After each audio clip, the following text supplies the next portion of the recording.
Hi there, dear friends. This is Bob Hatton. This is The Encourager.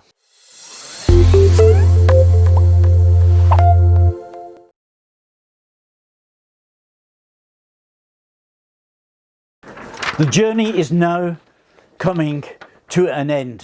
When I was a child, I went to a church school run by the Anglican Church. I was there for 7 years at this school, and every year when we came to what they called Holy Week, starting on Palm Sunday, and we went to school then, of course, on Monday, every day we had religious instruction, and it wasn't just for one lesson. It filled quite a most of the day, and we learnt about the last week in Jesus' life. We learnt about him entering Jerusalem on a donkey, this triumphal entry on Palm Sunday. We learned about all the things he did during the week.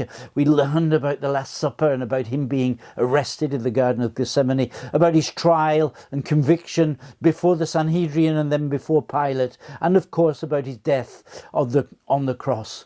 This was always dramatic, and it never lost any of its impact upon me. Year for year, as we did this, we would hear the story, we'd read the Bible, we'd think about what it meant.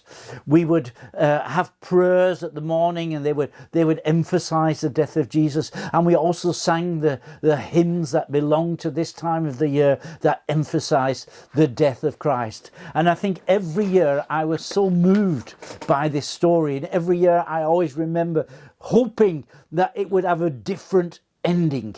But the ending was always the same. This sense of being, concerned or it touching me, I still have that, even as we've been reading through the Mark's Gospel during these last few days, as we got to his last week after he entered Jerusalem, and just considering how he spent the last week, what he was saying to his disciples, what must have been going through his mind. The crucifixion was the most brutal of all punishments. I mean, capital punishment is brutal anyway, but the crucifixion was the worst of everything.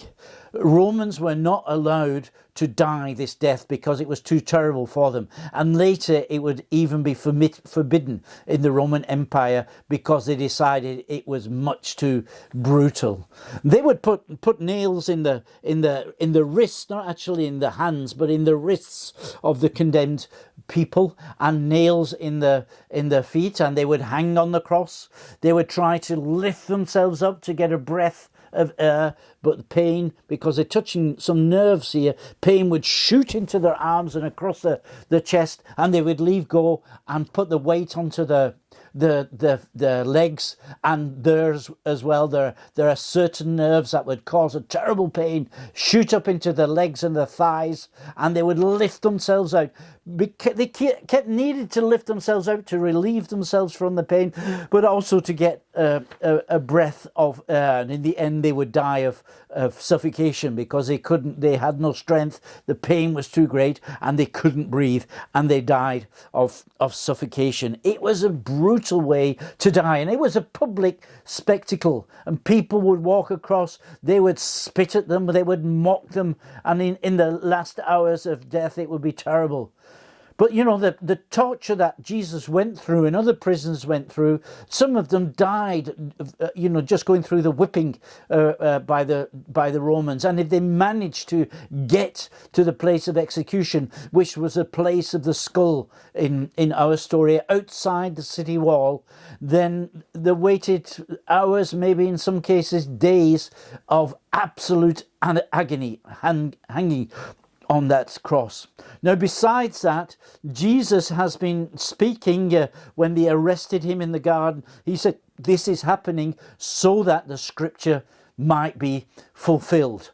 And this was happening so that the scripture might be fulfilled. Everything that was happening during this time, it was fulfilling scripture. It was absolutely terrible. But all the details, either a scripture reference was being fulfilled, or there was symbolic, the way that Jesus was crucified outside of the city, and so on. At the same time as being crucified, the lambs were being taken to the slaughter to be sacrificed as the Passover lamb.